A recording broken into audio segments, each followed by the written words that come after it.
Hi, my name is Sudarshan, and welcome to another edition of Move Better by Activity Heals. Today we have a beaut of a man, a father of three, a man who has essentially been through one accident every 3 years. That's about 14 accidents, 14 injuries. A series of injuries and misalignment and posture that he bore with great fortitude. Had pretty much come to the stage where all the things that he loved doing was just difficult to do. He's a triathlete. He's a crazy snowboarder. So and he basically lived life to the fullest. So today we've had the privilege of having him here with us today. It's an opportunity for us to understand what went through his mind, of the injuries that he went through, of the pain that he went through, of the challenges both psychologically and emotionally, of course, in addition to it being physical, that he had to deal with. And more importantly, the 2 weeks that he has spent undergoing rehab, where both his patience and his grit were tested to some extent, because there were parts of his musculature that were not used, nor were they triggered, but were constantly engaged during rehab. It's a remarkable leap of faith for someone to have endured so many injuries over a lifetime, to be able to say, all right, I'm going to take a few weeks, I'm going to take 2 weeks, I'm going to give it all I've got, and I'm going to overcome this.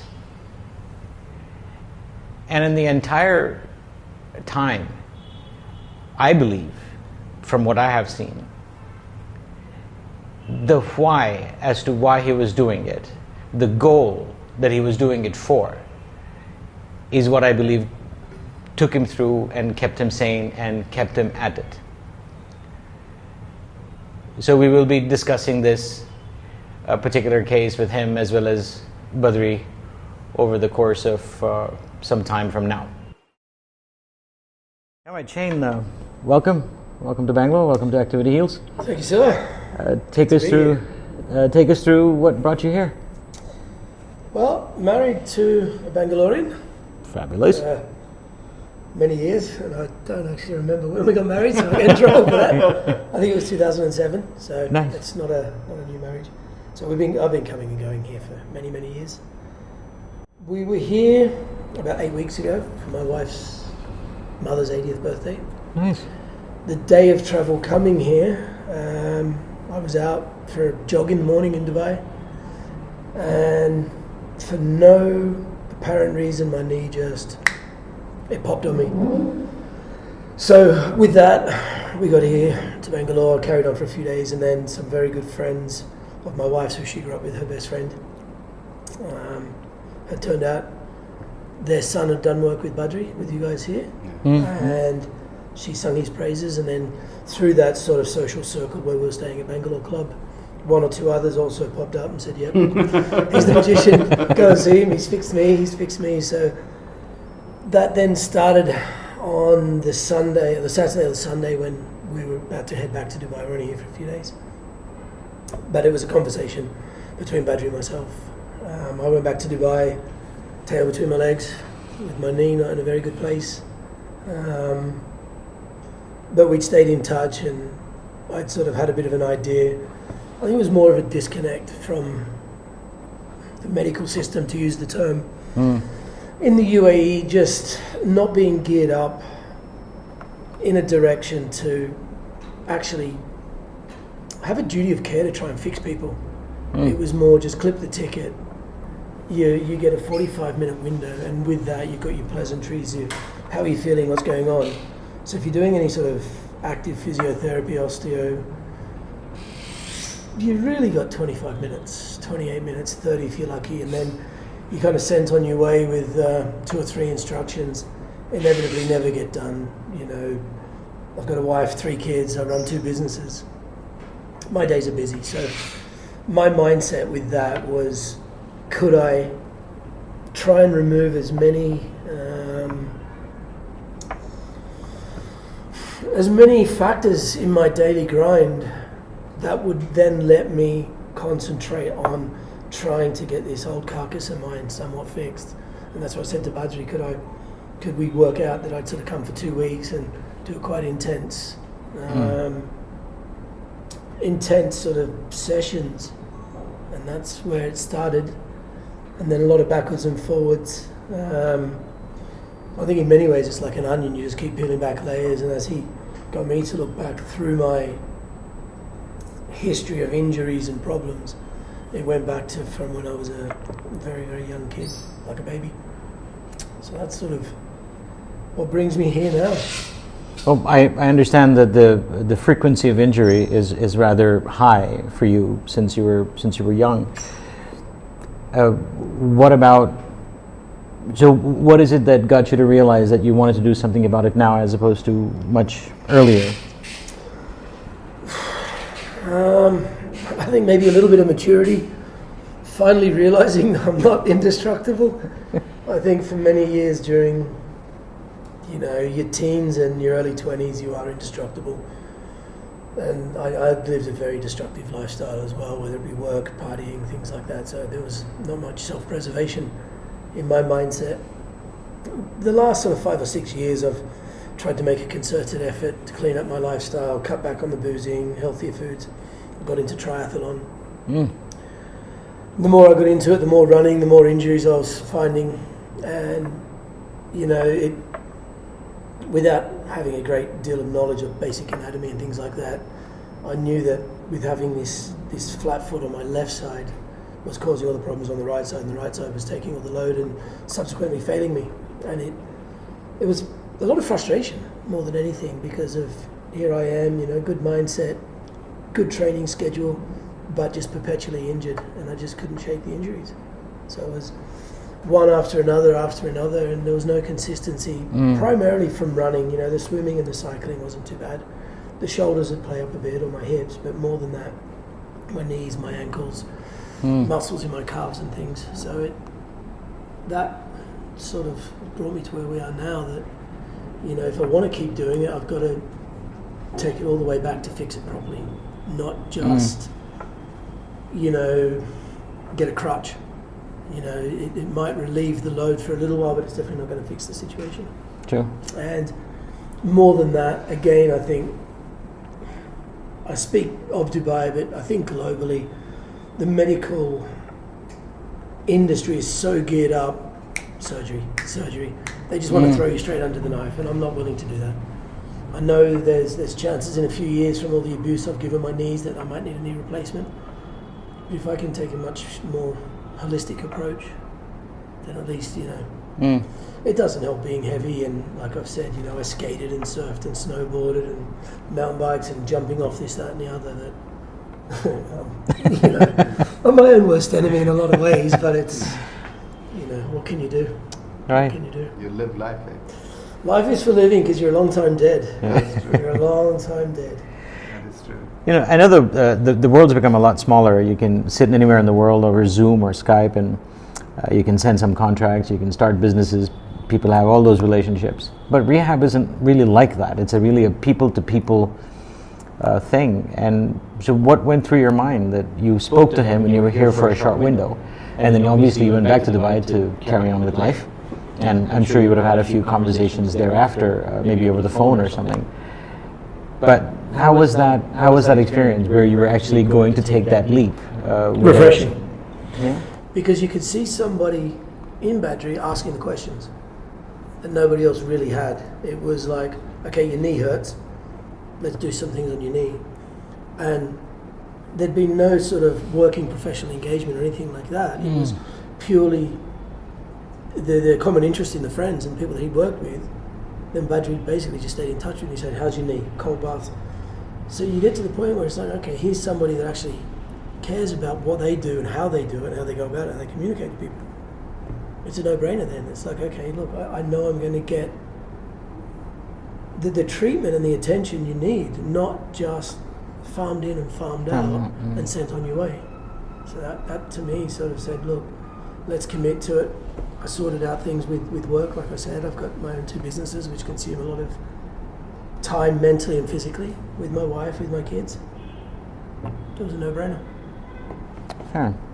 So in the duration that you spoke to him before, and whether it's chatting or conversations, even when he was here, you must have formulated something in your mind as to where he has been and maybe some of the difficulties that he's facing. So you would have had a picture of his assessment in your mind when he was there during the conversation. Yeah. Did much of that change when he actually showed up for the rehab, when he was physically here? Hell yeah. All right then. I think the first day or two, Badri just thought, what have I got into here? Who just walked in? This guy is an absolute train wreck. It was a surprise. I tell you what, when we kind of communicated over WhatsApp and we spoke, it was primarily the knee that was bothering him. It was the hip that was not looking too good.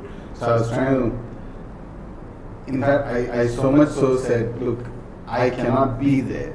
And I don't know what's happening to you, either biomechanically or from a pain perspective. When he's back in Dubai. When he's back in Dubai. So why don't you find somebody who can help you? And I can communicate my thoughts to them. Because that person sees him physically.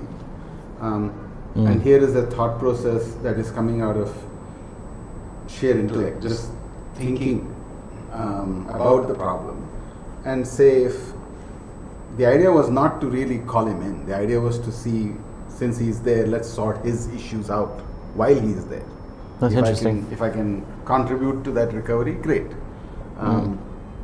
In fact, the exchange of messages was that, go ask this person whether they would like to do this first, or would they like to do it later. But the sheer extent of injury was apparent only a few days before he walked in, when I sent him, I think, a sheet to fill out.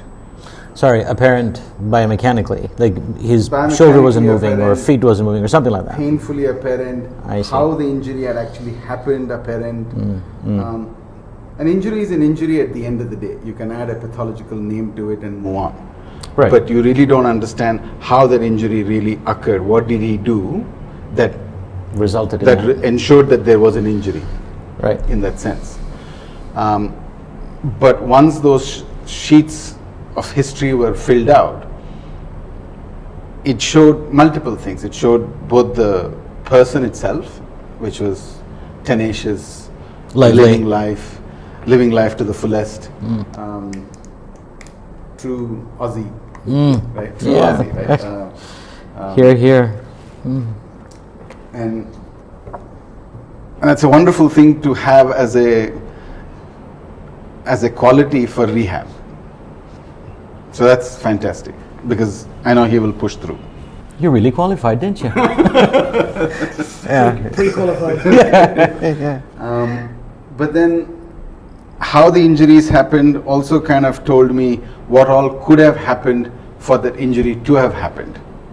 What could his movements have been for that injury could have happened. So I was able to kind of reconstruct his movements for that injury, if I were to say so.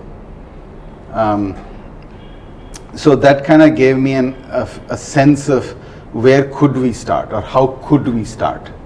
So, for instance, in this snowboarding accident, it's a matter of tumble? Is that what you were imagining? It's a matter of tumble, but it's also a matter of how he might have fallen, where his left hip went onto the rock, but the right hip got the pain. So I'll give you another example. As a kid, he tore his adductor because there was a cycle accident. A few years later, his left ankle began to lock up. As a consequence of that? Don't know. But it kind of now if you look at the injury trail, you kind of begin to construct what would have happened to a kid who has lost a big chunk of a muscle from his inner thigh, to how it might have related to what could have happened at the ankle, given that the foot was itself flat. So it kind of begins to add complexity and layer to what is really happening internally when he moves, right?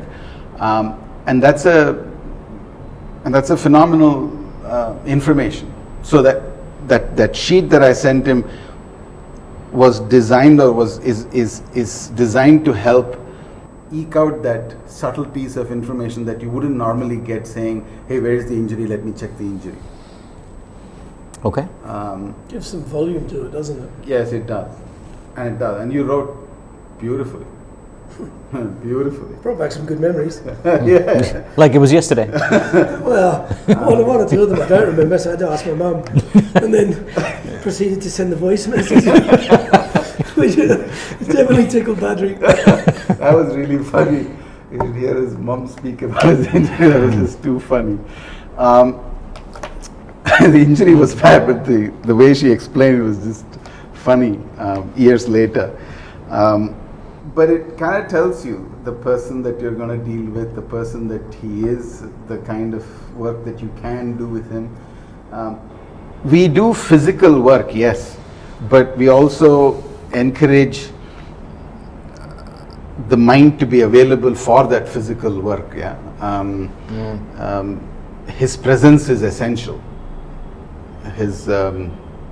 So that's important for the physicality of work. I think we did 5-6 hours a day every day for the last 9-10 days. And that's a lot of work. That's rough. That is rough. I mean, Big days. Yeah. I mean, Big there were days. days he went back home not happy. There were days when he went back home. But the body was telling him, dude, what the hell? But the tenacity of the man was like, yeah, I'm good. Next day. Yeah, what's up? What's the plan? And that's wonderful to work with. And thank you for bringing that, by the way. And that went on day in and day out. You also, the atmosphere in here allows you to be like that. It's not stuffy, it's not, strictly straight down the line, and this real sort of clinical environment. So you can come in here and let your guard down and no, I'm tired, I'm going to lay down for 10 minutes kind of thing. And that allows you to push on a lot further into the day and things as well. So it's that environment you've cultured in here, which makes it a lot better as well. Yeah. So, and definitely keep that culture in here. Thank you. Definitely. Yeah. That's a big one. It's a game changer. Right. Yeah. Especially, some might have a minor injury and be able to react in a few days and they're good and never see it again. But there's a lot of people that don't, because it is the lifestyles and everything else that we go through, that you just end up living on painkillers and you don't get it fixed properly because you're sick of going to the physio and the doctor or the osteo or the chiro, and it's a temporary fix. Maybe 2 weeks, 4 weeks, you get back running, get back swimming, cycling. In my case, something kicks off again. So Yeah. Wow, that's very valid, very valid. Right, you were saying? So in a way, it really required working with the whole person and encouraging him to go through and designing activities to kind of take him down a path of recovery. So when we looked at his, I think it was the third day or so, and I took the key to his foot. That was the day he decided he doesn't love me anymore. That happens. It's not uncommon, Shane. is there anybody that has enjoyed the key to the foot? No one that's admitted so far. Let me put it that way. You might need to look at that approach.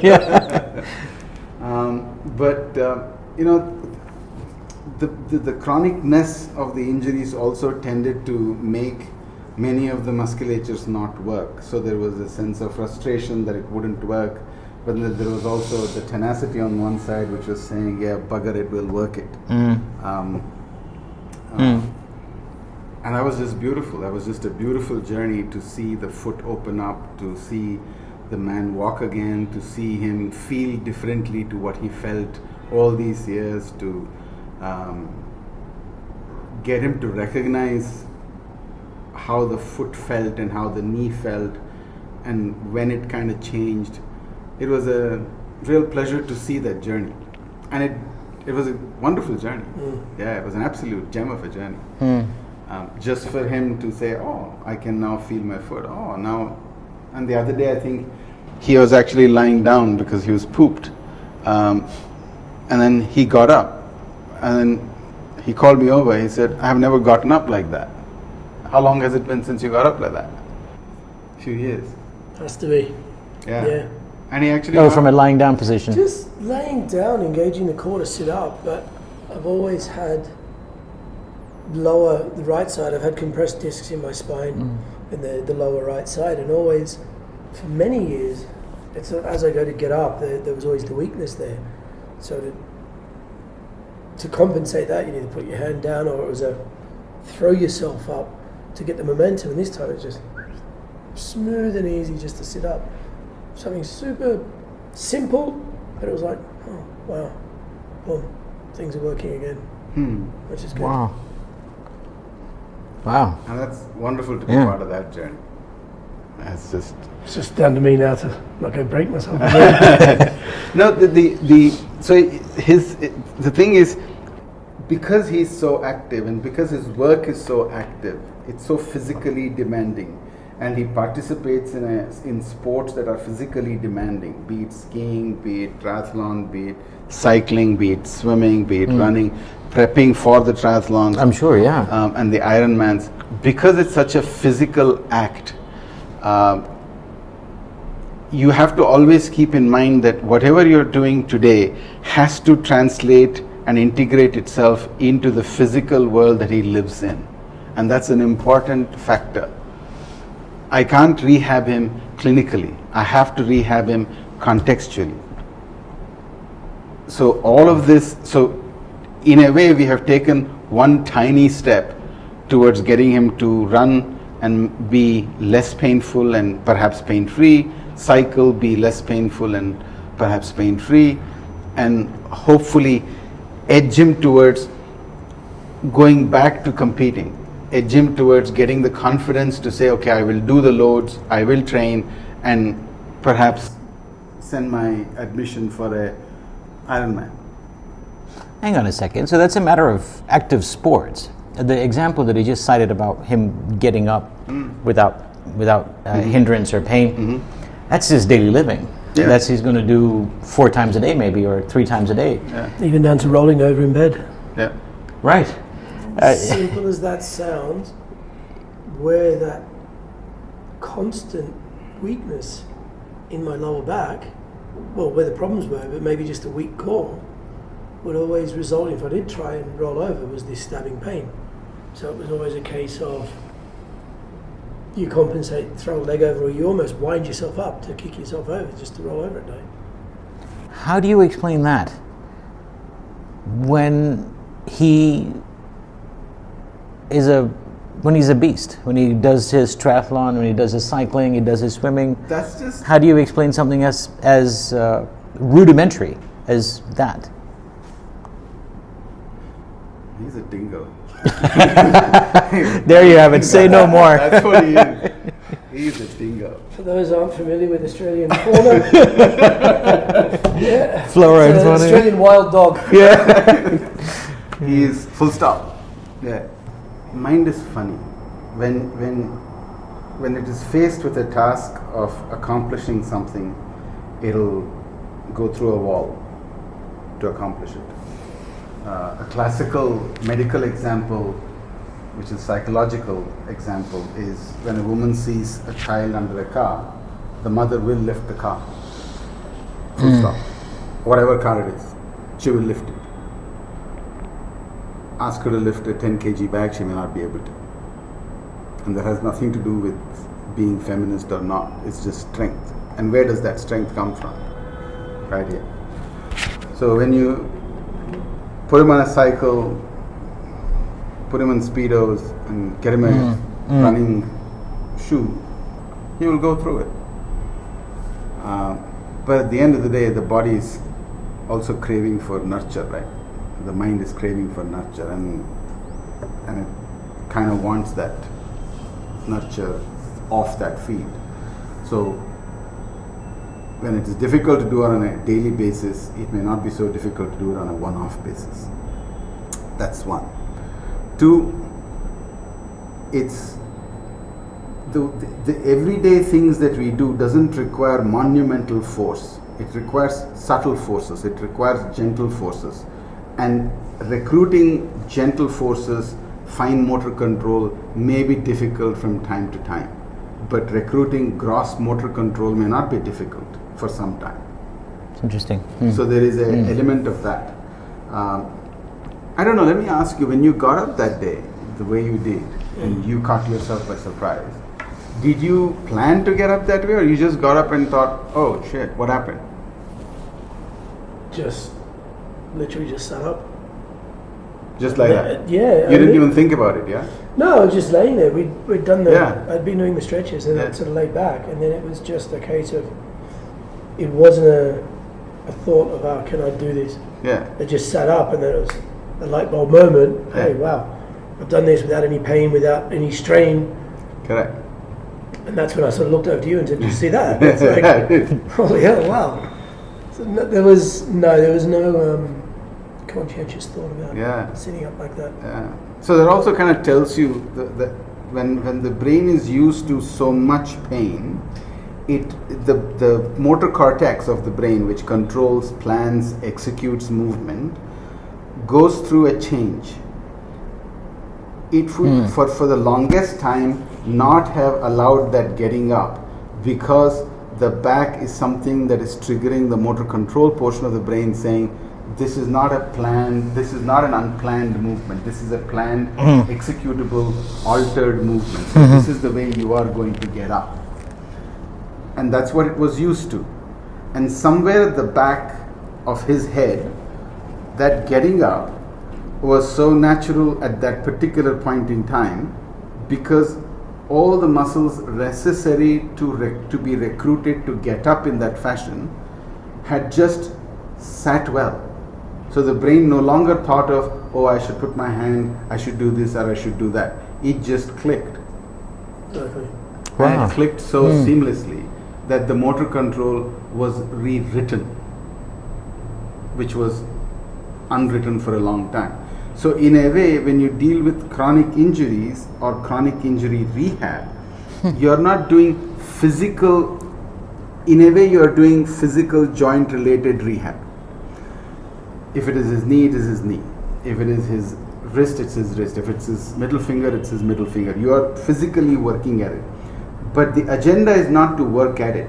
The agenda is to get the motor control to plan better, to execute better, to align better. So you're actually training the mind to get the body to move better. So the rehab portion is not the physical rehab. The rehab portion is train the mind via the body. So you're really redesigning, recircuiting the mental framework, which is what you would do to a Olympic level athlete. Right. And he's Except I'm not an Olympic and he's no different. Olympic level carcass meat. So yeah. Wow.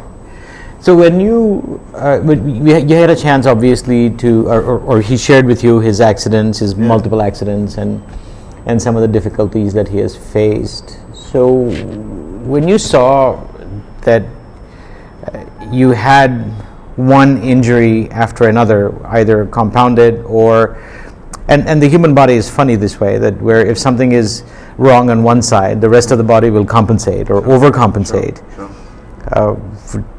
In favor of the weak one, and something happens to the area that's been compensated because there is additional undue stress on that, and then there is an imbalance, and especially if he's got flat feet, so he will have certain imbalances anyway.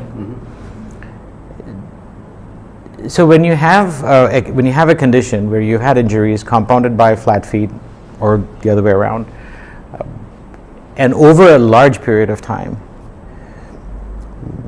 and because the whole human body is connected from head to toe with tissues and ligaments and muscles and whatnot, where do you tweak, or where do you begin?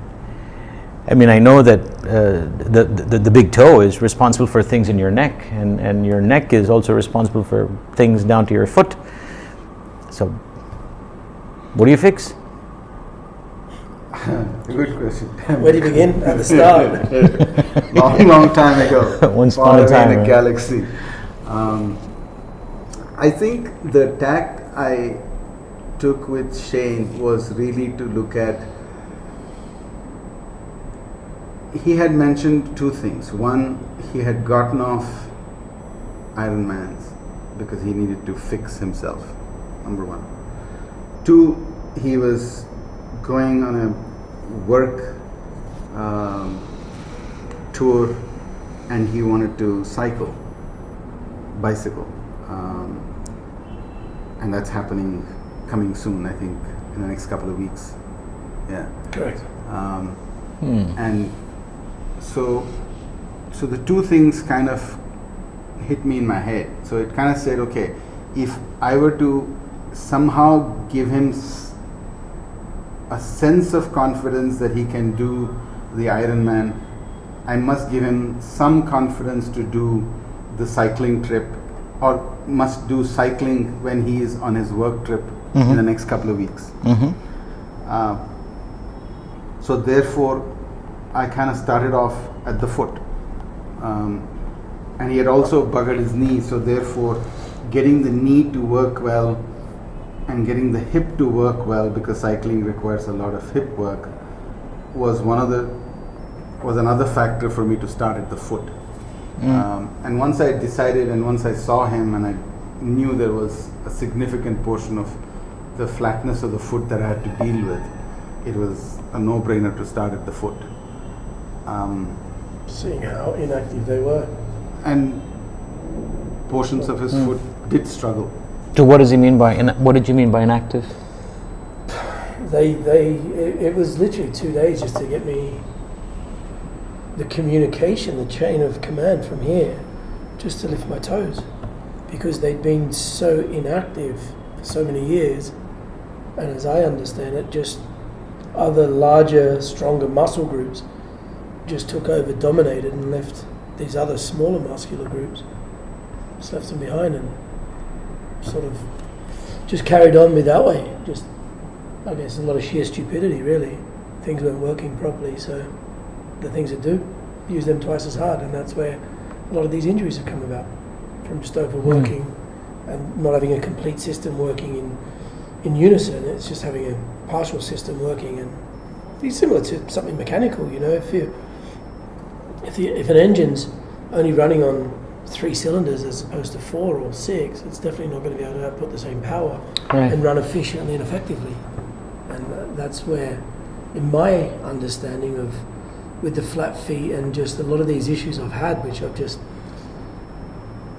dealt with over the years, a lot of the injuries I've never had fixed. I've never even seen a physio or a doctor or anything like that. It was just a case of get on with it.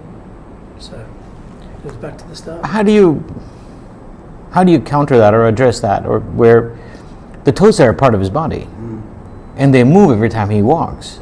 Not really. I mean, they're supposed to move. They go with the motion, right? His let's say his bare feet for a second, right? He's moving up, so you know the toe it's being moved. Let's put it that way. And I think you used the word they weren't active. Is that it? Or they weren't very inactive. Very inactive. Now that I've learned what they should be able to do and what they're supposed to do, and what they're currently doing. Correct. Yeah. So the foot and the big toe and the tiny toe, they are critical for whatever nerves and whatever muscle that goes all the way up to the head, but they're also critical for balance. Yeah. So variably or inadvertently, you are working those toes in order to maintain balance as you walk. Logically, yes. So how do you not engage those then? Spiritually, no. So he's walking on the beach. He's walking on at home bare feet. So Yeah. it's obviously feeling itself on the floor. No. So, as Shane said, once the bigger musculatures take over, your entire gait pattern changes. How his hip move changes. Therefore, the hip and the lower back muscles will begin to control his gait rather than the smaller foot musculature. His balance is not so affected because there are other factors that will control balance, right? You have vision that controls balance, you have audition that controls balance. So as long as those are working, you are fairly good as a gross balance. That means you can walk straight and nobody would be worse off for it. But would you be able to stand on one leg and do the many things that you should be able to do? Simple thing like wearing an underwear, wearing pants, wearing shorts. May not be possible. Even with the auditory and... Yeah. Because the foot just will not stay there. But we don't think of it in that manner because we will just say, bugger it, we'll just wear it quickly. As opposed to... So true. Isn't it? So true. Yeah. It is what so many people would never even think twice about. As you're saying, in a race, okay, you would come out of the swim, and if it's a longer triathlon, you're going to throw socks on. I could stand on my right foot and pull the left sock on without falling over, but to try and stand on my left foot, Wear the right you pretty sock much on. have to lean on something or sit down to get the sock on. Yeah. Same with the shorts or underwear. Now, if you're, still a little bit damp, again, I could stand on the right foot, easily slide the left leg in without getting caught up. Do it the other way around. I'm going over. Did that strike you as odd then? No, because I've always been, personally, I've always been unbalanced. Could never really balance well on my left foot since I was a kid. It's just been one of those things that just dealt with and got on with. I mean, like I said, I skated and surfed, snowboarded, not to a very high level, but always enough to enjoy it. Never to be stopped doing what I do. But I'm sure deep down there's probably an underlying factor that limited potential progression, that's for sure, just based on balance issues. But still things like that, you make a concerted effort getting dressed now. Stand on that left foot. Stand on the left foot, close your eyes, see how long you can hold it. And then once you take that vision away, it's a total game changer.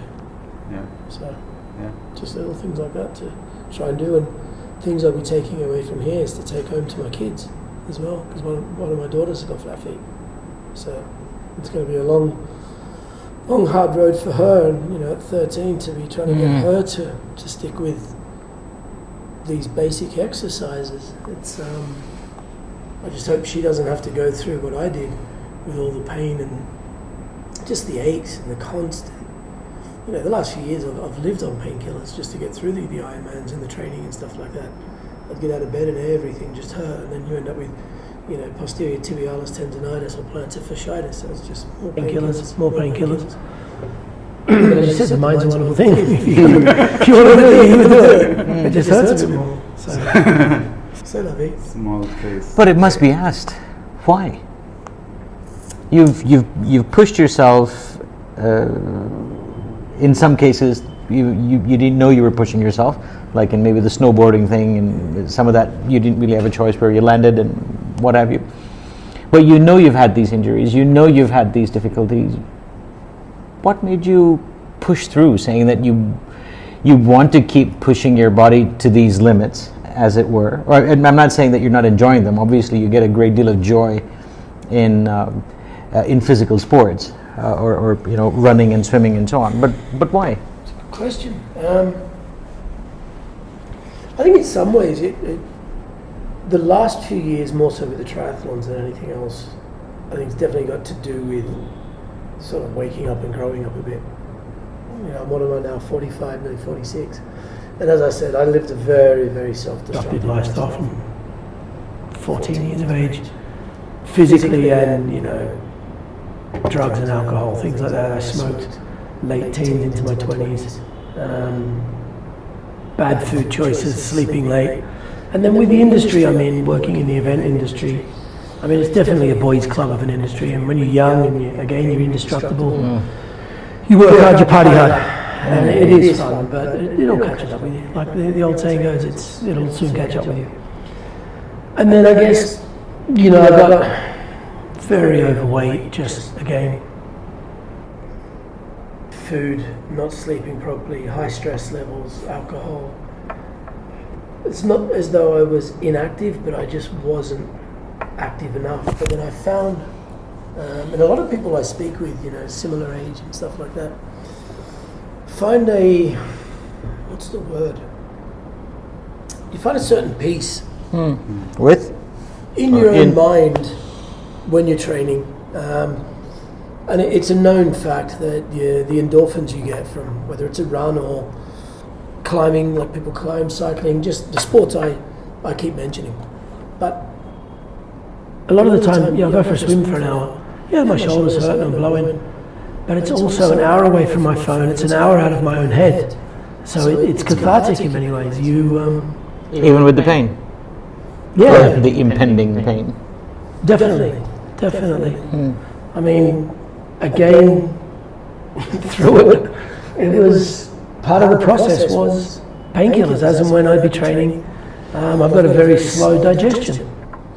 So for me, knowing I'm scheduled to train and when I would train, I would be dictated about when I ate and what I ate.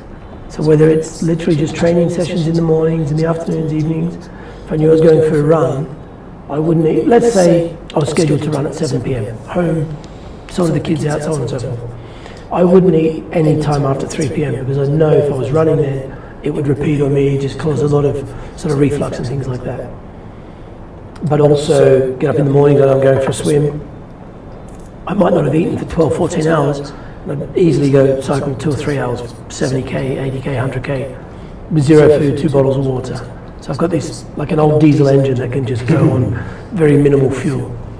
But as I sort of got more into racing and things like that, I learned that you had to fuel properly.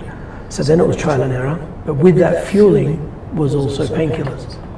What painkillers were easier on the stomach, which lasted longer, things like that. So it was sort of, it's definitely not a win-win situation. It's something I enjoy, so with pleasure comes pain. Get on with it. Probably not the best philosophy, but like I said, you're a long time dead, Pain is temporary, failure is forever, And I guess it's, man, I'll be on a bloody walking stick or something like that by the time I'm 60, but you know what, I can look back at it and say, hey. The walking stick is well deserved, right? I had fun. Yeah. And when I'm ready to lay down and, roll over and say, shit, game over, it's, I know I've given this body a good nudge. And you get these other people that get to 60 years of age and it's not a competition, but it's like, what have you done? Go hike up a mountain. You're going to blow your lungs apart, your knees are going to hurt, your back's going to hurt. If you get to the top of that mountain, it's all forgotten. That's true. I don't know. That philosophy is just live it, love it. Fair enough. If I may, we can talk about your lungs for a minute. Yep. I understand they took quite a nasty beating during COVID. They did. And some of the activities that you engage in are also heavy lung capacity. One would say. Activity, one after the other, right? And it becomes a long day, that's for sure. What was that like, and how? Surely, when your lung is overstressed, when you're doing these activities in triathlon and running and so on, surely some of those feelings, sensations, fears, the capacity of the lung capacity, all of that must be a concern for you. I think there's a bit of a trend becoming apparent here that there's so much stupidity in this idiot. So look, COVID was just kicking in early 2020, and The event industry in the UAE and Dubai is quite a small circle, all good friends, a lot of parties. And anyway, there was, coming through the media, there was this wave of businesses closing. I wouldn't say the word freedoms are closing down, but it was bars and restaurants and everything are closing down to try and curb the spread of COVID. Little did we know what it was. Someone had said, let's have one last hurrah, event industry hurrah, before it all gets shut down, and off we went. So we'd all gone out and met at a bar that Friday night or whatever it was. This is my assumption is where we picked it up. I vaguely remember one of the waiting staff there, it was February, so that's cold time in the UAE, so he was coughing, sneezing, sweating. But at that point, we still didn't know a great deal about it. Fast forward a few days, we were still able to travel freely, but the lockdown was coming. So with my wife and kids and some friends, we said, come on, we'll take them camping. By this stage, I'd been pretty wiped out. Had not knowingly had contact with anybody with COVID, nor had I travelled to, at that point, one of 12 countries, which was on the list. No travel zones. Yeah, the no travel zones back then when travel was still widely accepted.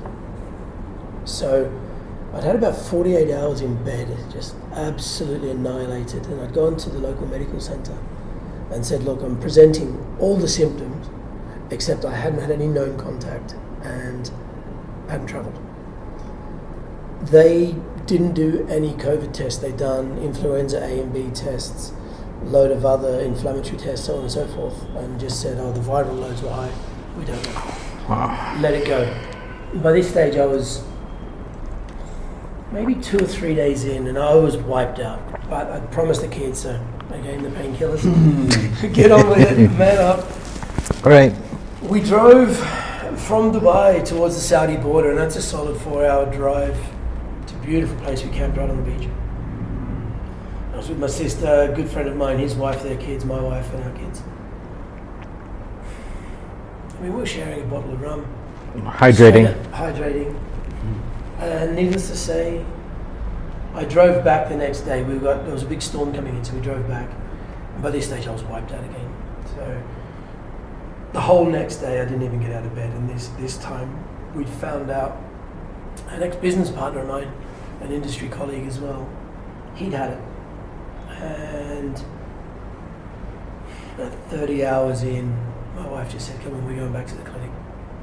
I hadn't lifted my head off the pillow other than to go to the toilet.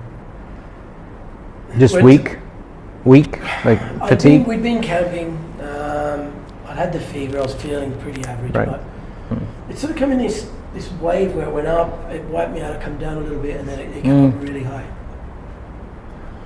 So I went back to the clinic, and by this stage it said, look, I'd had contact with somebody with the COVID, and they were in almost shell shock because I was the first person into this clinic. And let's not forget, it was still very, very early days. Yeah. The young Filipino nurse who was treating me was in like a full hazmat suit, and he was shaking like a leaf. At this stage, it was this virus that was ripping through Europe and killing people, indiscriminately, primarily older people. Did the test, and then they made my wife do the test as well, even though she was presenting 0 symptoms. One of the sort of the godsends we had was one of her very good friends. She was a virologist for the Dubai government healthcare.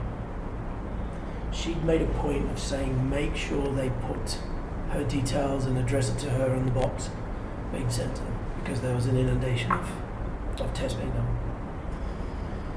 Finally sent it. She called us the next morning and said, look, you're both positive. Again, I said, look, I'll be fine. Give me a couple of Panadol. Kids were safe, nothing. My sister didn't have it, no symptoms. My good friend James, who him and I were literally arm in arm drinking a bottle of rum together, he didn't have it, no symptoms. Really? His wife Hannah, nothing. It's and as much as my wife tested positive, 0 symptoms. Asymptomatic, huh? 100%. So again, with that, it was sort of on my behalf just this nonchalance of going, look, I'm pretty young. Well, compared to the statistics that were being shared At that across time, the world, yeah. it was primarily men over the age 57, Exactly. 60, 65. We were in that category of, declining health, and something like this was decimating the population. So I was nonchalant about it. Just thought, I'm going to feel rubbish for a few more days. C'est la vie, life goes on. There's more people in this town that need that bed a lot more than me. But the government had stipulated that anybody tested positive needed to be in a government-run hospital or one of the others, private. So it was worrying times, because there was so much uncertainty about it. And then again, how I was so wiped out and so absolutely broken. My wife didn't want to really tell the kids, and then next thing you know, ambulances at the front door and the neighbours. Off I went to Mediclinic in Dubai, a big hospital chain. And in many ways, I was lucky to get put in there. They're a fantastic facility. Continued to nosedive and just got worse and worse. Gradually, they'd take me in every day for chest x-rays. And with that, they'd said, look, my chest was just blowing black on the x-ray. And then 2 or 3 days in, they took me for a MRI or a CT or one of these, whichever one it was. Which then come back and had proven that I'd had pneumonia as well. So my lungs were just totally consumed. And over that course of the 9 days I was in hospital, it went in waves. It was mechanical. It was, I'd find myself curled up in a ball for 3 or 4 hours, 3 or 4 blankets on me, in this deep black hole, shivering like all hell uncontrollably. They'd give you the meds on this 8-hour cycle, and of course then you'd sort of humanise again. And I'd had to get the bed changed twice a day just because of, once they'd given the poisons they were giving me, which now they've sort of got wrong. But there was also paracetamol, because back then they'd also said don't give Brufen, but only paracetamol. So then you'd go into these sweats, and it stank. It was brutal. I mean, flooded. The bed was litres coming out of me, and then I would be somewhat human. I could sit up trying to eat. I mean, one day I ate half a piece of bread with a bit of jam on it. That was all I could stomach all day. I then got to a tiny little plastic bowl of fruit salad, which I could eat a few bits. And then within that time as well, I could try and shower. I'd get out of the shower and absolutely freeze again. I'd stand there with this thing as hot as I could get it. But the breathing side of things, it was tough. I mean, people would message and things like that, because I had my phone in the hospital. They'd come and talk to you. And a few breaths, and then you just go into coughing fits, which would just consume you again. And then, I'd start going back down again, and 1 blanket, 2 blankets, and then the coughing would start. And literally, I'm a 100-kilo guy, and I'd just be crawled into this ball for however long. But then I kind of digressed from your question a bit. They were going to intubate me because I was just progressively getting worse. They were even, because the supply of medicines was so limited, they were limiting the numbers to other people to give to me in the hope that I'd start coming good. And when I was discharged from the hospital, the treating doctor told me she was 3 hours from having me intubated. Oh, wow. Putting me into ICU, into a group. So that would have been a total game changer. 3 hours, eh? Less than 3 hours. Wow, dude. In the same time, the old business partner of mine, it turned out he'd had emphysema, and he ended up passing away a few days later, leaving a wife and 2 young daughters. So you can safely say I dodged the bullet there, definitely. And I think when it came to light, and I'd done a little thing on social media, it got taken by the world's press. It went through to Australia, the UK. I had people in Germany even message saying I'd seen your thing on Facebook and stuff. That here's a 40-something-year-old guy, pretty fit, pretty healthy, doing triathlons, has got COVID. So that kind of went, wow. And then I started on the up, and it was it was pretty quick recovery, and I ended up getting in trouble in the hospital. I got caught. I had to run one day around the room. The room isn't much bigger than this. So the old Shane was back. So I logged. I must have logged, I think, a K and a half in the room. And then I got caught another day doing push-ups and sit-ups and stuff like that. And then when I got sent home, my wife had been taken. She'd been isolated. So she was at one of the hotels out on the Palm in Dubai. So she had a life of luxury. No kids, no coffee, husband to worry about. Room service coming every day. So the delivery riders were still allowed to deliver food. And Right. my wife would sort of be ordering luxurious food and stuff like that while she sat on the balcony overlooking the Palm, living life. And, you know, we were in a very lucky few that we had a villa, which had a garden and we had a pool. So outside I'd set up some surfing leashes around around one of the plants by the edge of the pool, tied them to my ankles so I could start swimming again, not going anywhere, which was good. Set up my bike on the trainer in the garden and then proceeded to do a triathlon in the garden one day with my kids. So literally running a 3K loop around the garden. I swam for 15 minutes and I think I cycled for 30. Wow. But then again, as things progressed down the line, I didn't have long COVID, which was very lucky. I had some friends. A lady that's at Melina, she's a coach to our kids in triathlon, a phenomenal swimmer as well. She had long COVID and was ruined for 6-7 months. In many ways, I made, I think, a full recovery to the point where over the next 2 years, with the very limited amounts of work we were doing, it gave me a lot more time to focus on triathlons and sleeping properly and things like that, to the point where I got somewhat competitive and pretty strong swimming. And something I discussed with Badri the other day.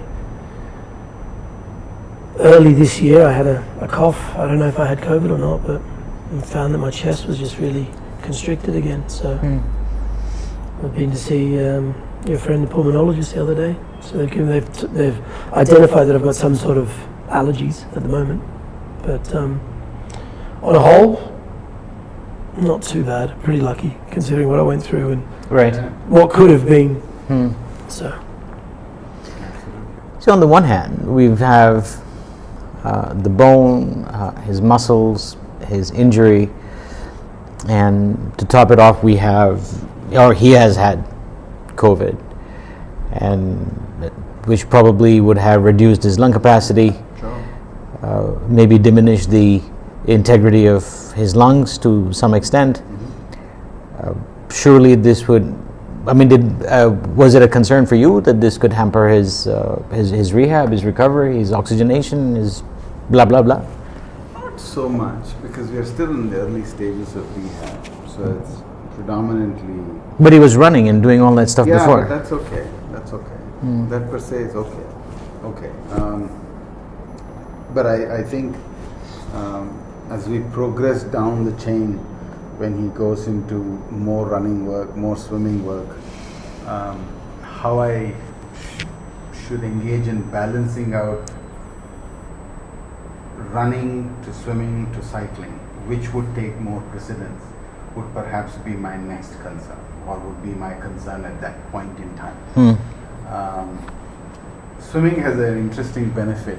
Because of the density of the water, it tends to push the lungs in. So when you breathe in, you are actually breathing in against resistance of water because of the density of water, right?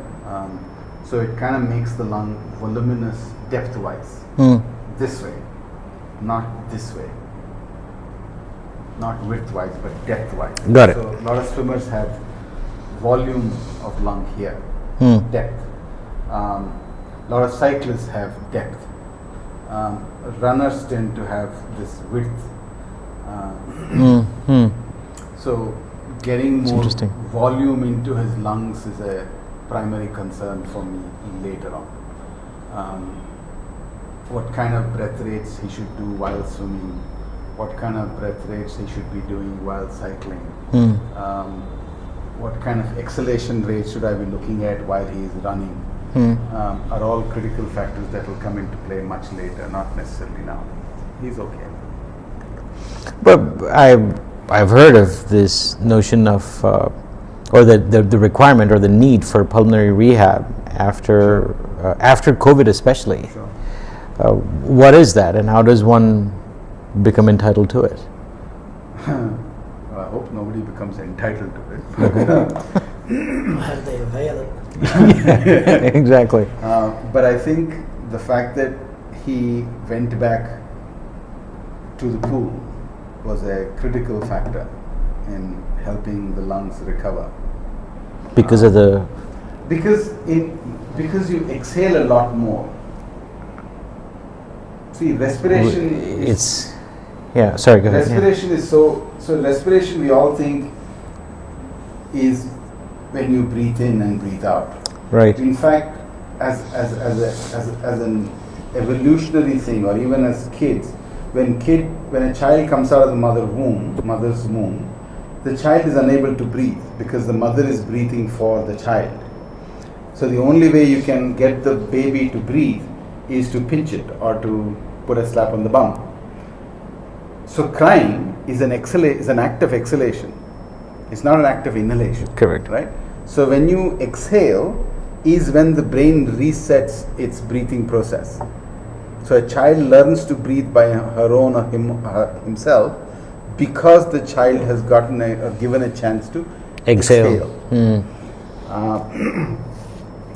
Interestingly, swimming does that bit very well, because if you swim, you don't have too much time to inhale as you breathe in, and as you enter, you have enough time to exhale. And exhale also works with compression, right? Your water is pushing onto your lungs as you are exhaling in the water.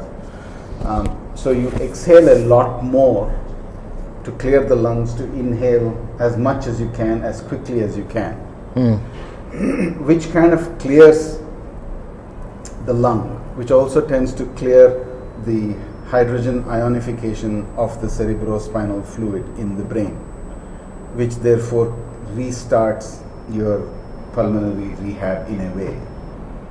Because you're exhaling. Correct. So, and he didn't necessarily require primary pulmonary rehab, right? He wasn't on a ventilator and so on and so forth that needed to be weaned off him. He was still breathing on his own. So there was a fair amount of that function available for him. And the fact that he did it at home, within the premises of his house, with his kids, meant that his intensity would have not been so high because his kids were also participating. He wouldn't be going helter-skelter against his kids.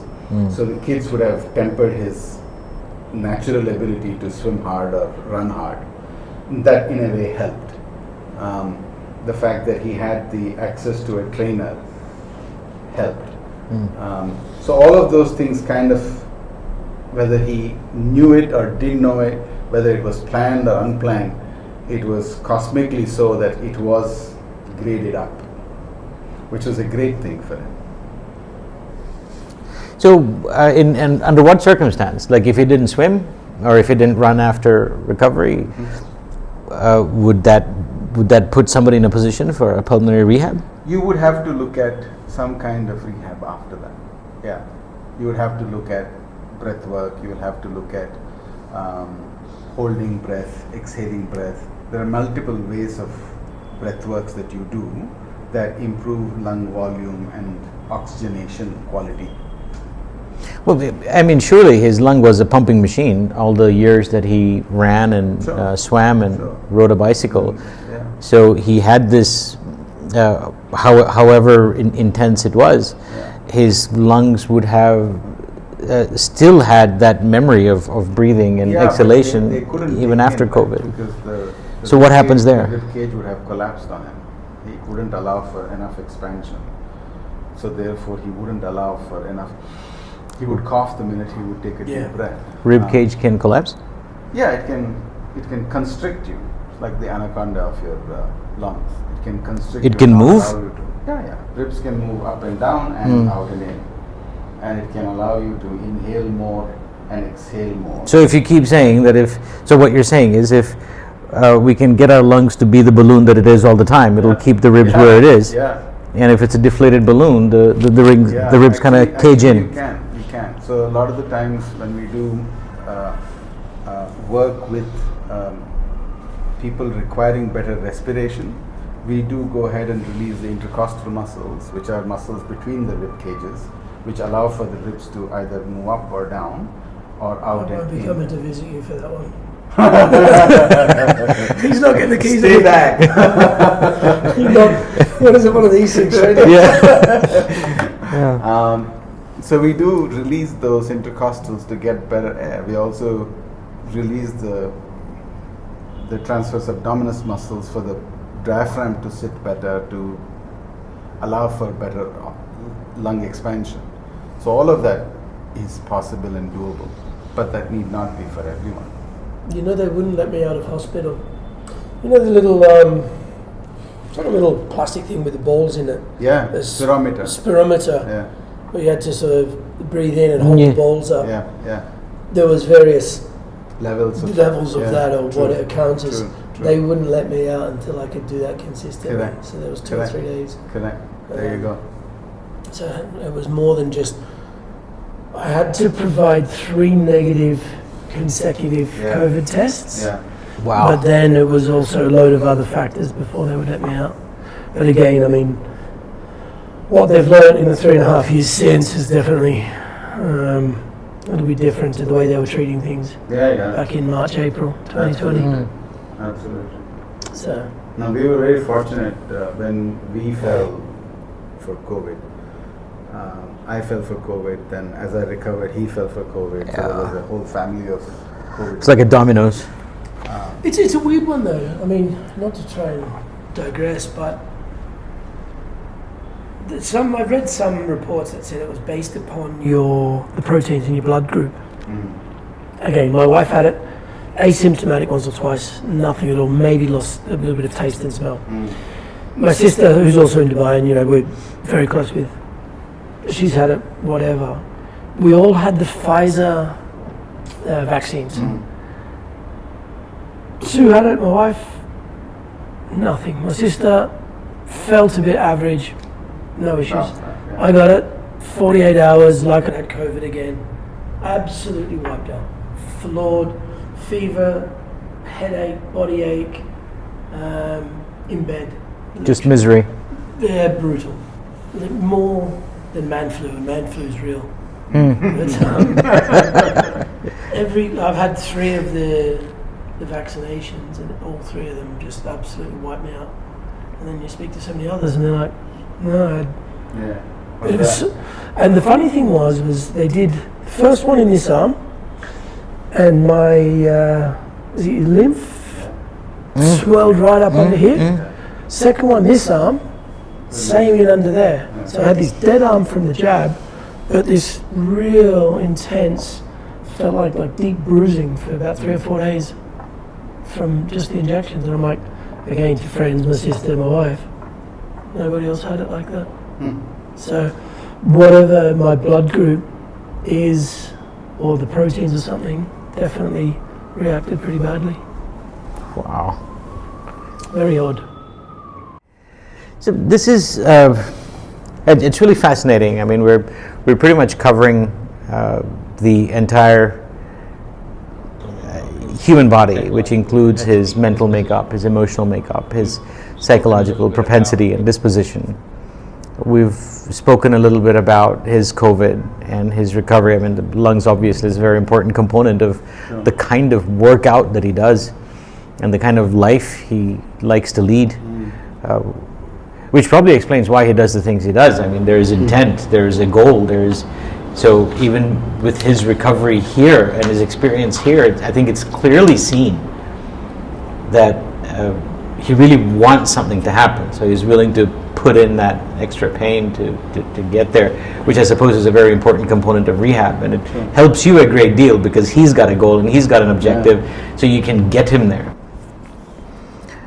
And we've spoken a little bit about his, his resilience in going through this. But give us a context of, from a pure skeleton, no other fluff, nothing else. Give us a feel of, like, what all was broken, or so, like, give us a feel for that. What isn't broken? Yeah, we could start from there. I think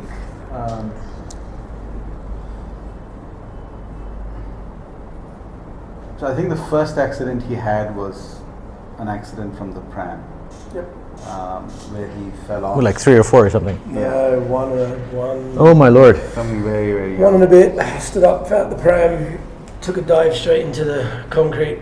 Yeah. Fractured skull. Wow. Cerebral hematoma. Mistreated For 2 weeks.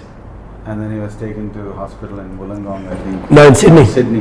Camperdown Children's. It's a specialist hospital. Yeah. Right. That's when they had to drain him for a few days and then bandage him and send him back. Drilled 3 holes in the head. Just to take the hematoma out. After it had ruptured. Of course. Yeah. So I'm not many people I know that can balance round things on the top of their head. With big holes in there. God, Shane.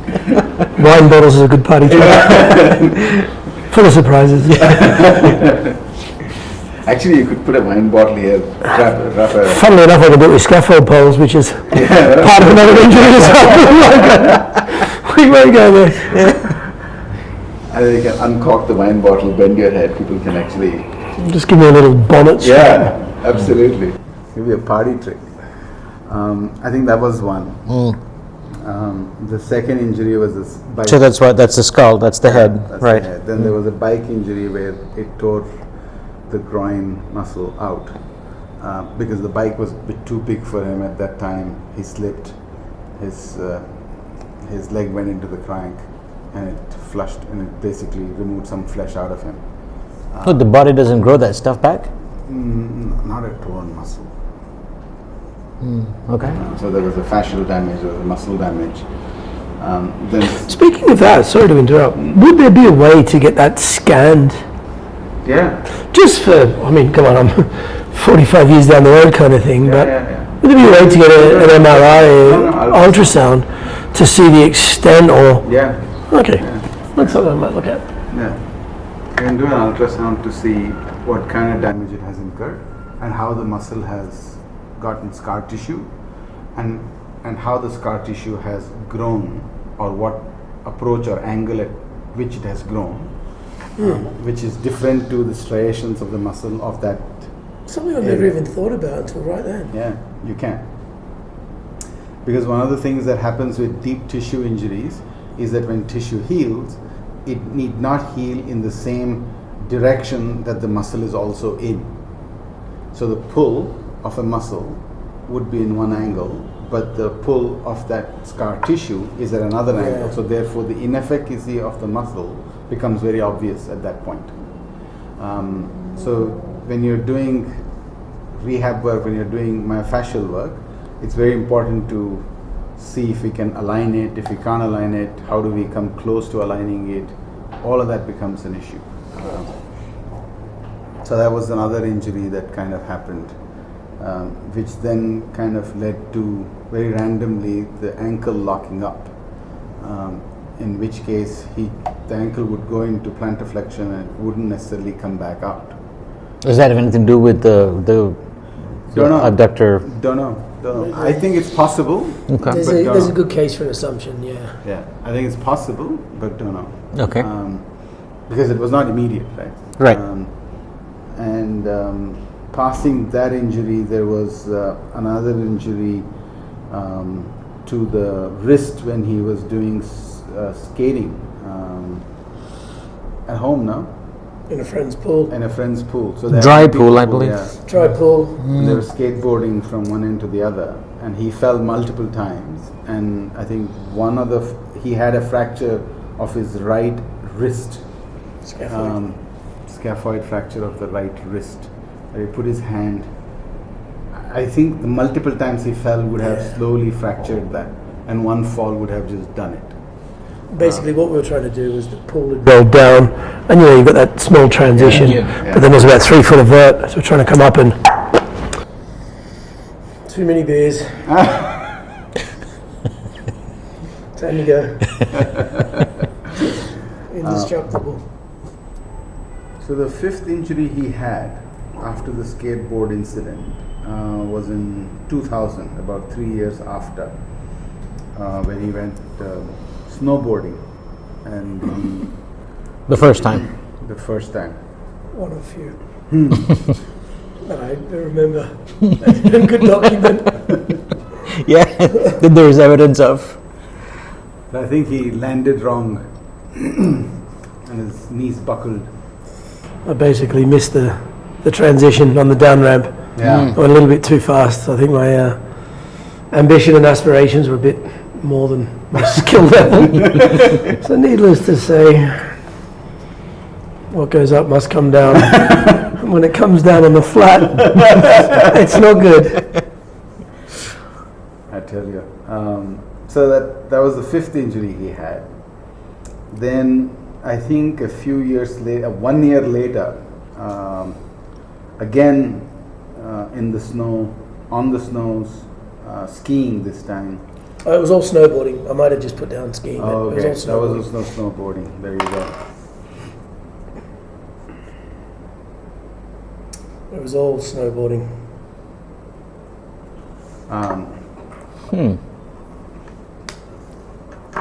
He fell into a small ditch, and hit a rock. Like a ditch. It's Yeah. what they call a cat track. So where the big the snow plough machines, they don't necessarily always drive directly up the piste.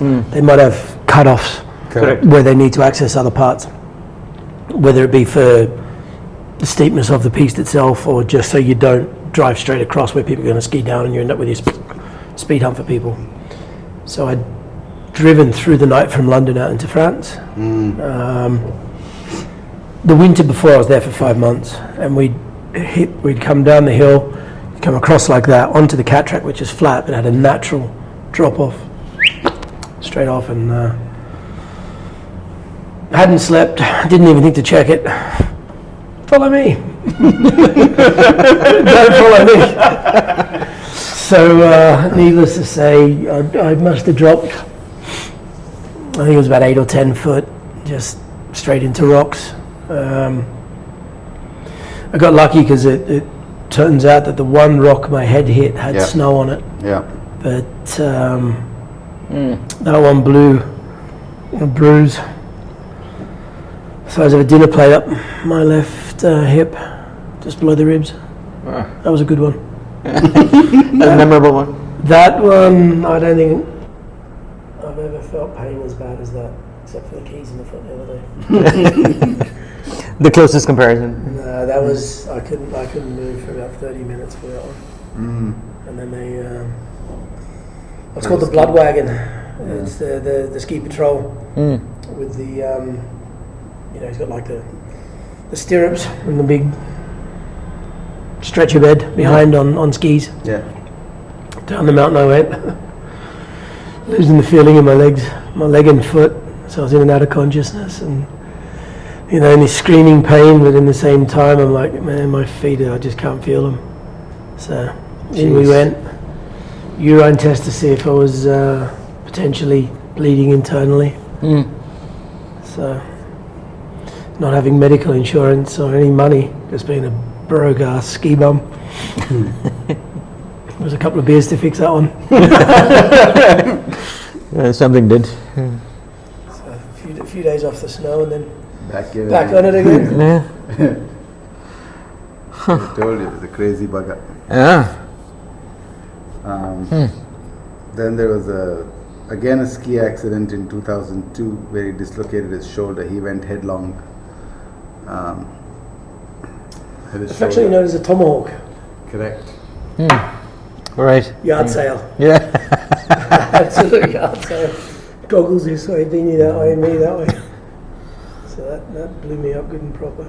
Kind of dislocated his shoulder and relocated it, or reduced it back in. That was a shoulder injury that had carried on. But I think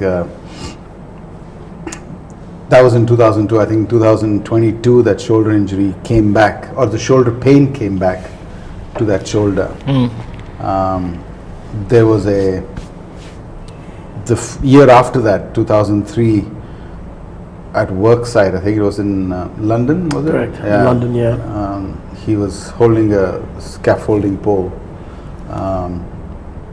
and walking backwards in a narrow alley.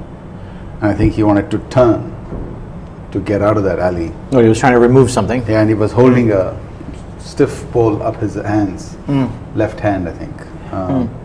And to turn, he turned, but the scaffolding that the pipe that he was holding also turned. But this pipe has a massive inertia, right? Because it's long lever. And held by one hand. Yeah, and that kind of overtook his rotator cuff. So he had incurred a rotator cuff injury in 2003. Yeah, Correct. which kind of played back again as a pain in 2022. God. And then after that, I think we go down to his middle finger, because they were removing something of a forklift, and his finger got stuck. Middle finger got stuck on his right middle finger, and because it got pinched, correct? What had happened is we built a stage on a barge in London on the Thames. And of course we couldn't drive the forklift onto the barge, so it was one of the telescopic forklifts with the end that comes out and picks it up. As he's come out to pick it up like that, his forks were tilted too far forward and it nearly tipped the whole steel frame with all the scaffold bits in it. So it was a quick, come on boys, let's just lift it back on. And as we lifted it on, where you've got the tine of the forklift like that, and this thing we're holding, just took the end of my finger off. Oh God. You can sort of see where it was stripped back. Yeah. Right. So, just exposed the bone on that one. Back to work the next day. After a few? Of course. So that brings us to his 9th injury. His 10th injury was happened on a scaffolding when he was reaching out to hold on to something, and he overextended himself, and his lower back kind of gave in or gave up, and he kind of had to descend onto the ground to rest it because he just couldn't move. And then I think he drove back to. I drove back to Dubai from Abu Dhabi. Yeah. Yeah. And that was a hunt for a solution. That's another story in itself. That was the 10th injury. The 11th injury happened in his first attempt of half Ironman, where the post tib of his right leg cramped up and excruciating pain, and then they figured out it was tendonitis. Correct? Yep. Post tib. Yeah. And then once the 11th injury happened, the 12th was waiting to happen, which was a calf tightness, which later on became sural nerve, sciatic nerve pain. And that was on the right side again, predominantly coming from a lot of runs. Because his hip was not sitting well in the socket, and therefore it would pinch the nerve, which would then tighten up the calf. That was the 12th injury. Then the 13th injury was a disc compression in 2019. I don't know how that happened either. I think this would have happened as part and parcel of many other injuries. An event would not have determined it. For example, the 2010 injury of the scaffolding, the tomahawk of 2002, they're all, and then the hip injury in 2001, they all would have contributed to the disc compression. Yeah. So I think that's where we are. So that becomes a consequence of multiple injuries. And in 2022 he had plantar fasciitis of his right leg, which kind of really was the calling sign of, yeah, I should do something about it, wasn't it? Yeah. Yeah. So that ended up with PRP treatment. Yeah. A couple of cortisone injections between the toes to deal with some other problems. But I got it done. Yeah. Got it done. So those are the list of injuries That I can remember. that you can remember. They're the main ones that set me back a few weeks, that's for sure. Yeah. They're the ones that have sort of really given me a good kicking over the years. From what I understand of your life since we're rather young, a lot of your work has been physical labor work. Correct. It hasn't been Correct. Sitting behind a desk and doing some paperwork and stuff of that sort. And it would have made you, surely it would have strengthened his muscles in all sorts of ways, because he's lifting stuff, he's putting stuff away, and Sure. I think you were in the landscaping business. Correct. So he's going to be lifting all sorts of stuff in all sorts of angles. Yeah. So there is strength. Yeah. That's why he has survived as long as he survived. And maybe brute strength, yeah, exactly, right? So it's just built like a wall. Yeah. So when we see the number of injuries that he's had, it's almost like he's had an injury every 3 years. On average. It's the third year coming up. You're like, oh God, it's the third year. It's, he's going to stay indoors all day. Probably get injured doing that as well. Exactly. So might as well be out. I'll probably end up worse. That's true. Sitting around on my backside. That's true. This constant injury, whether it's the ankle or forget him having to live his life to the fullest or live life large, as it were. There are obviously certain things that your body would be sensitive to because it has injured itself. Maybe the way you move, maybe the way your knee will not twist because you've hurt something else. It won't pivot. Sure. And therefore you get another injury because the knee didn't pivot. There are things that maybe it's a learned skill, maybe it's the loss of motor skill that compensates for the sensitivity, and maybe I'm not getting the right word, for the sensitivity that comes out of having an injury. Okay. You're a little resistant. You're like, Wary about it. Yeah, wary about it, because mentally you're thinking, this is what happened, I got screwed. So now I'm going to be careful. So how much of, maybe it's a bit far-fetched. So is there a way that we can tie his entire series of injuries, which of course has gone from head to toe, Sure. and clearly because everything is interconnected with us, from the heels to the ankles to the knee to the hip, spine, neck, jaw. It must have either pulled something, pushed something, aggravated something, made something more delicate, made something more susceptible. Sure. Can we kind of tie all of this up in a nice little bow to say that this would have affected his judgment, his motor skill, and maybe that's why he's getting more frequently injured? I mean, I know it's loosely put, but something along those lines. It's not so easy to put that kind of a fascial connect to the injuries.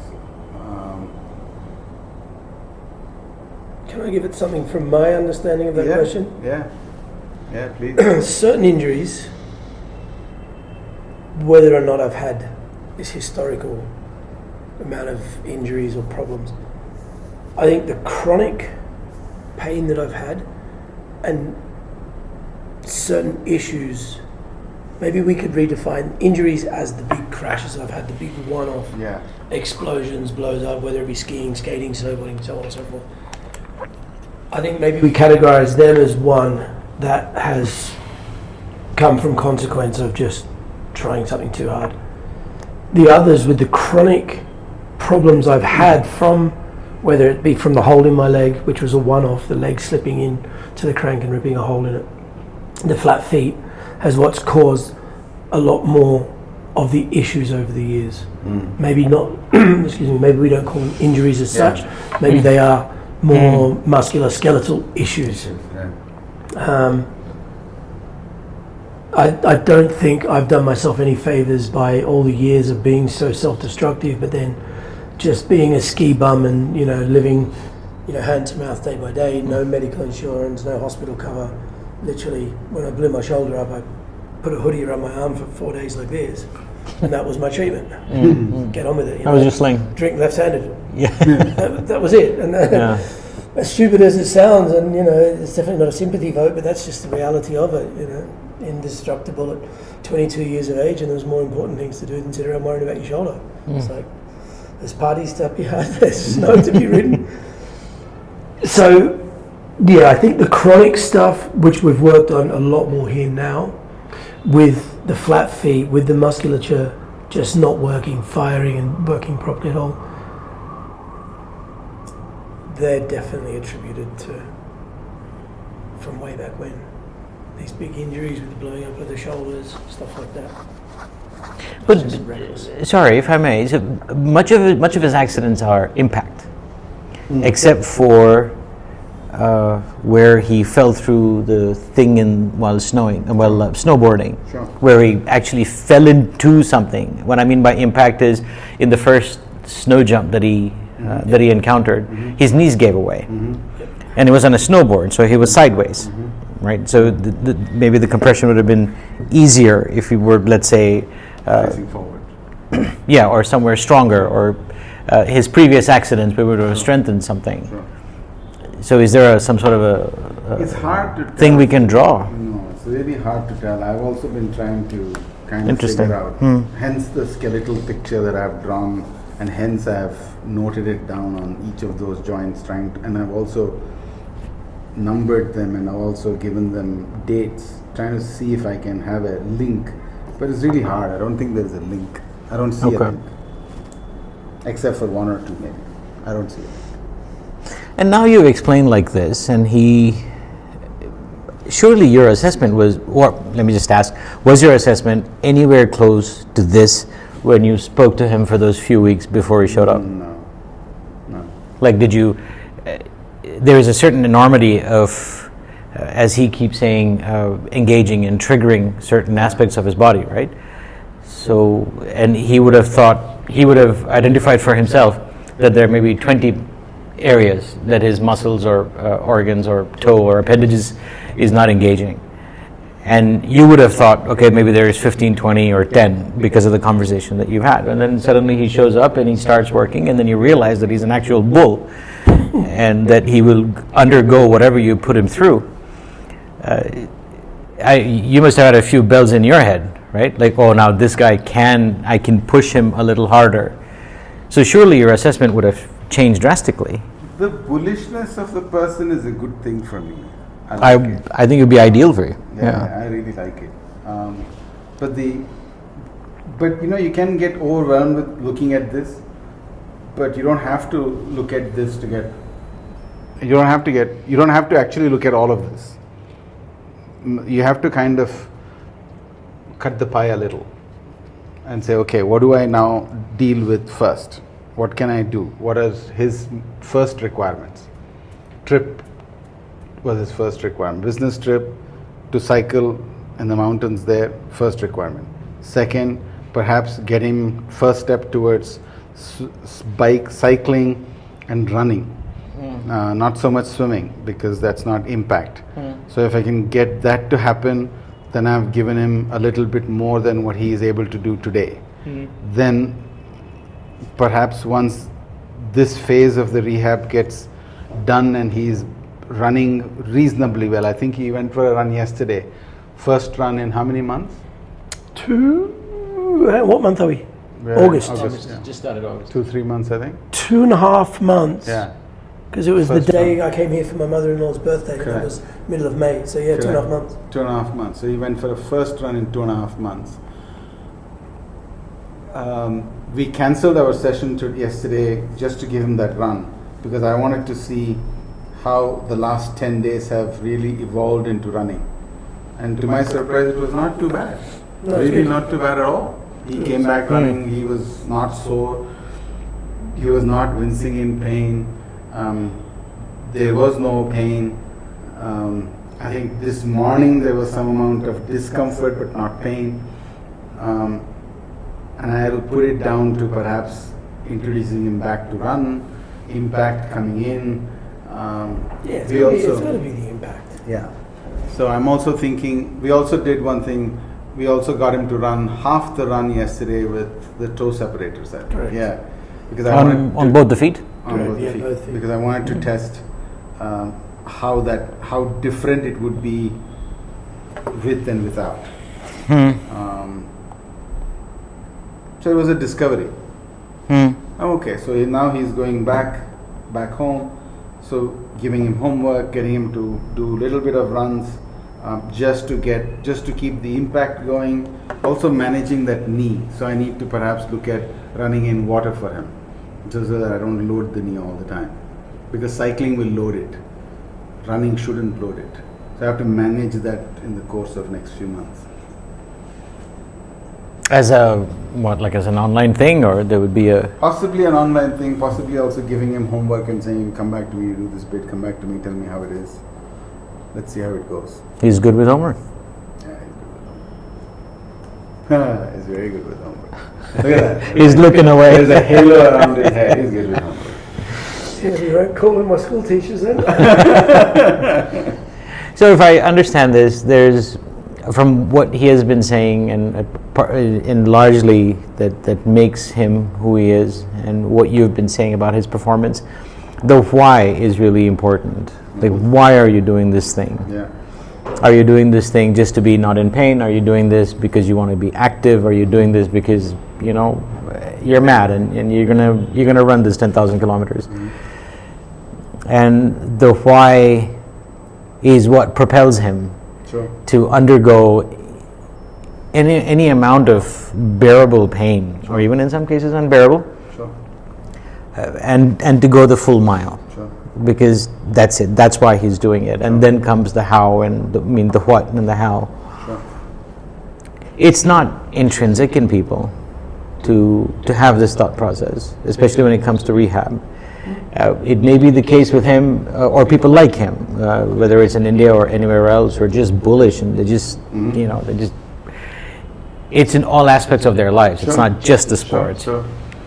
So I'm sure you would have had clients who are not clear of the why because they've had an injury, and it's uncomfortable injury. It hampers your day-to-day life. It inconveniences you, in addition to the pain, of course, and everything else that's musculoskeletal related. And sometimes people say, it'll be just great if I don't have to be on crutches. It'll be just great if I can just get me walking, and I'm good. But I suppose that may not be adequate for the person to truly be a better version of themselves post-injury. Because what you need is this. What you need is the why. Yeah. The why. Well, yeah. You need the why, and you need that little crazy element that Shane's got, saying, "Look, this is how I'm going to be better than how I was before." How do you deal with that with clients? Because you will see that off the bat. Some people have it, some people don't. So does that affect your calibration of their treatment? In a way it does, because I'll have to then figure out what is the real why for each one of them. This was straight off the bat. You mean getting them to realize the real and articulating or that? asking them to come up with a why. As simple as that. It's very important to have a why. Otherwise, undergoing rehab is not fun. It's not joyous. It's uphill. It's tedious at times. Euphoric very briefly. He was smiling all the time. I think it's a lie when you say it's difficult. I don't think he had it hard enough. But yeah, the why is important. In the heart of hearts, he's an athlete. Simple, full Just stop. not shaped like one. No, you are. It's an old diesel. Yeah, no, you are. Merv Hughes was an athlete. He was nowhere legend. shaped like one. Yeah. The way, Big old T-strainer coming down. What a legend. yeah. Slevin Mervin. Yeah. Absolute legend of a human. Absolutely. And look at him. So essentially, you need to have a wife. Sometimes you don't. I don't know. Sometimes I don't know why. I just do. Yeah. Why do I do triathlons? I don't know. To begin with, I think it was back when I thought I wanted to do one. I'd met a few parents from the kids' school, and it seemed so far-fetched and so unachievable just to do a short race. It was like I can barely walk up the stairs without huffing and puffing and things like that. So it was like, oh look, let's give it a shot, let's do it. And it was unachievable. I got in and all right, it hurt. Let's try again. And then it was like, can I do a half? In my head I could never do a full, and then it was just like train. And it's only when before you take up to the next stage, the next level, the next distance, in my head it was like, shit, this is, what have I got myself into? And then one day it just clicks. It's like, I'm going to finish this, and you can see the finish line then. Yeah. And then going into the full last year with these consistent injuries in my legs which stopped me running, and I'm a phenomenally bad runner on a good day. Swim and bike, I'm better than average kind of thing.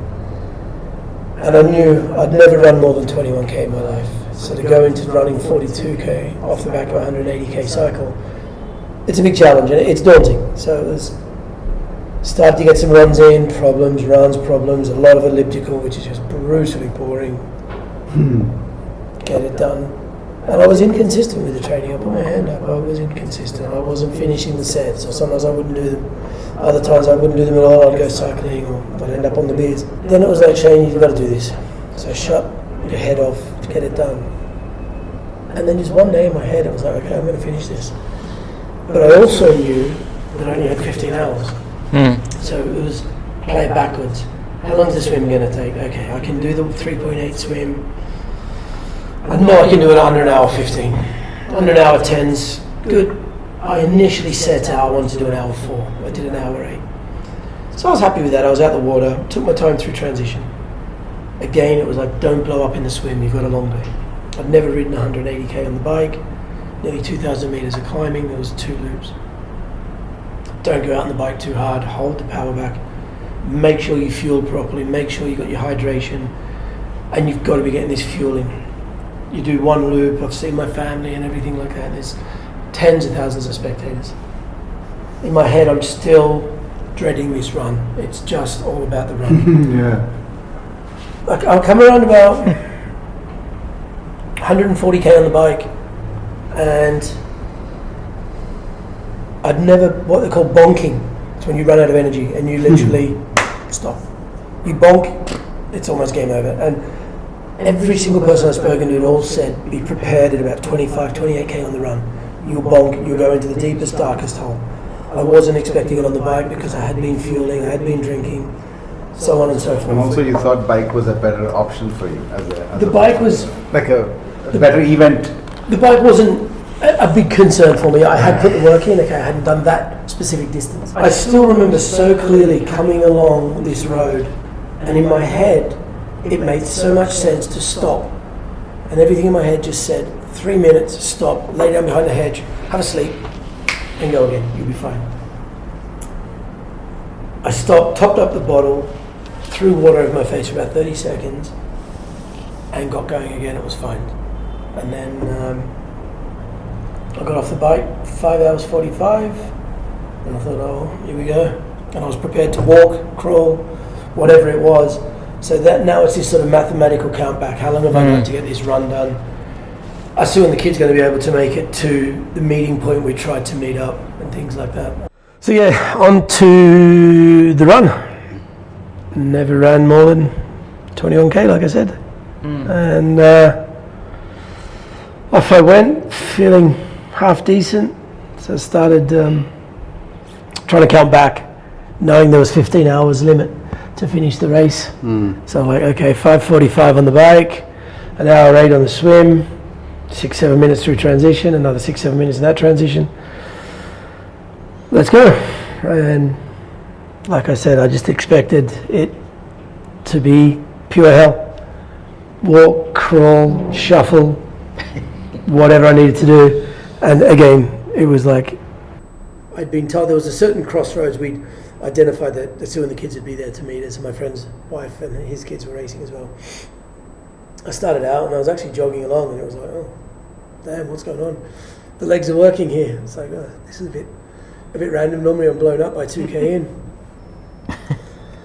So I got through the 3K point. I seen my friend's wife. She was like, look, your wife's stuck in traffic. The kids couldn't get back from another part of the race.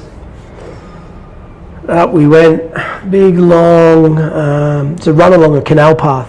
The path along the canals, the Danube that runs through all of half of Western Europe. 6-7K in, I'm like, hang on, what's going on here? This is fantastic. I'm still holding 6-minute pace, which I know in this grand scheme of running, it's pretty bloody slow, but for me, it's fantastic. And made the turn, started heading back, through the same checkpoint again. And she's like, look, Sue and the kids still aren't here. Carried on along the canal, and I'm through 15K now, 16K, and I'm like, shit, wow. My legs are still working. I'd sort of slowed down to about 6:25 pace. Every aid station, which were about 2 kilometers separated, I'd slow down in, little drink, maybe a dry biscuit, which they give you, run again. And as I was coming up near the turnaround, about 18K, I just hear this, come on, you Aussie bastard. And there's a German friend of mine, a guy I work with a lot. He comes to Dubai. I've been and stayed with him in Germany and things like that. And he was there with his wife and 2 kids, which just, come on, your spirits are lifted completely. Shuffle back in. I come through that junction now, and it was a busy area. And I still remember there was a lady yodeling, like. And this race is known for the crowd participation and the people just lifting the whole race, and it does lift you. And I'm sort of shuffling along, dragging my ass, and I just hear this yodel. I'm like, yes! That was the coolest thing ever. And she just goes off on this high-pitched Austrian mountain goat yodel. I've come around the corner, and there was Sue and the kids as well on this little sort of trail down through a forested area, similar to Cubban Park over here, just off the side of the road, but a dusty trail. And with that, it was just like, holy shit, okay.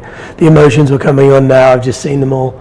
And I said to Sue, I said, there's something wrong. I'm 25K in, and I feel fantastic. Back to the bonk. The whole way, it was like, you are going to bonk, you're going to fall apart, it's going to go to hell. Every single person said around that 25, 28K mark, you go into the deepest, darkest black hole of a marathon. And I did, and I'm like shuffling along. A little bit further down the road, come on, Aussie! Another German friend of mine who'd messaged me that morning and just said her husband and son were sick. So she'd driven 3 hours from Frankfurt south, parked up, walked for God knows how long to stand on the side of the track. Wow. She'd watched the tracker that's on the phones. And then she shuffled down the path with me, knowing there was a little turn to come back up, and then off we went. She seen me for 4 minutes, literally, and then off she went again. Down through the town of Roth, where the race is, and then these sadistic bastards decided to put the hills after 32K running. It's like, you needed to do that, didn't you? Why couldn't you put it at the start? So us silly old bastards can shuffle. Anyway, come up and through up this hill, and it was almost like those random people had come out into the forest. It was crazy. There was one guy playing drums who looked like he'd come out of the 1600s. Another family dancing around like this folk music, like they'd been in the 1750s kind of thing. This is just stuff that makes you laugh. But it lifted your mindset up. I mean, your body's by this stage for me. It was new territory. It was new ground. Yeah. I had fueled well, things like that. My legs were starting to play up at me. And also, no real solid foods, like I said, biscuits, a little bit of watermelon, a load of gels, a load of the powders you put in the bottles, the goop, basically. Plus drinking out of buckets they've been scooping out of now for 10 hours. True. A few colas. I got up to... All the nice bacteria would have gone into the gut. Exactly. So it's about 35, 36k now, and my little belly's just going, oh, New environment. this isn't so good. Party time. And you get up, I can't remember the name of the village, and this place is going off. There's a big stage sponsored by Red Bull that's set up. The whole town is out. It is just going crazy busy. Music blaring. You run around this little pond in the town square. Come back around, and some guy just come up beside me and stuck his hand out with this big cup of ice. And it had been a hot day, you know, over 30 odd degrees. Like Dubai hot, no, but it was a hot day. And he just given me this cup of ice randomly. There's other competitors. And I get to the next aid station and I stupidly put 3 small cups of cola in, so it's a big...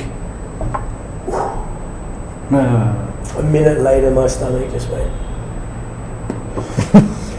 So then it's like, okay, I'm not going to bonk. I'm 37k now. I've got, 5k to go. I'm going to finish this. And then I'm trying to work out in my, depleted brain what's my actual overall time, because I'm only seeing my run pace here on my watch. And the legs are really starting to go. My hip flexors are shot, my shins are shot, ankles are shot. And I'm like, look, if I stop to go to the toilet, I'm not getting back up again. Yeah, there's no chance. If I don't go to the toilet, it's going to be a long way. Yeah. And I'd read reports from pro triathletes over the years who have literally shit themselves, kept running, but because it was win or lose. Story. So and now in my head it's like, has Sue managed to get back across town? Because with Challenge, the brand name, as opposed to Ironman, they let you cross the finish line with your family members, or by this stage it's sort of 38k, 39k, people are like, you're going to finish, well done, you're doing well, blah blah blah. I come around the corner, the last little bit, and it's turned into a shuffle now. The legs, it's literally one step in front of another, one step. It's like, come on Shayna, keep going. See the kids, almost tears, it was amazing. Come into the finish chute and it's like synthetic grass, but it wasn't pinned down properly. Oh no. And you're not lifting your legs too high. Oh, I trip, nearly take the kids down with me. Somehow I've gone horizontal but stayed vertical. As I'm coming into the finish chute, which is a stadium with like 5,000 people, squared up, come in and around, crossed the line, sat down for 2 minutes, because everything just stopped, and it's like, look, you've got to get me up, I've got to go to the toilet. So my legs had stopped, my stomach hadn't, and we'll leave the rest for another story. I made it to the toilet. Before that, I was vomiting this black goop while I was waiting, hallucinating, head spins, and this cola and 13 hours of gel. But I finished. Just now you know why he does what he does. That's the why. He's the dingo. Mad dingo. Thank you, sir. Hey, this has been an absolute pleasure, and you're an absolute beaut when it comes to being our client. Very kind. Everything is there. Hey, it works two ways, goes both ways. The resilience, the daringness. But it's also, you put in what you get out, kind of thing. So it's You get out what you put in. you get out what you put in, and you put in what you get out. So it's been an amazing 2 weeks, and I can only but say thanks to Badri initially, but to you guys for welcoming me to begin with, for taking on a great unknown. I know, Badri thrives on things like this, to try and find the why and understand how to fix and how to mend and how to not just do something for today, but also for tomorrow. So it's been a huge couple of weeks, that's for sure. Thank you for trusting us with you. Thank you. It's I'll be back again in a few months anyway for round 2. We'll hide the car keys. Or I'll get something manufactured. Get some friends. Yeah. Maybe it's like a more silicon based. It's just easier. But in all seriousness, I'm definitely going back rejuvenated, refreshed. Thanks, Mike. Good. Thank you. And confident Thank you. that I've got to stay consistent with what I've learnt, but to be able to keep these injuries away and keep moving. Yeah. Activity heals, as you say. It sure does. So it's been brilliant. So thank you guys. Thank you very much indeed. And thank you, Badri, Thanks. for taking us through this. Have a safe flight back. Thank you, sir. Tomorrow morning. Nice and warm.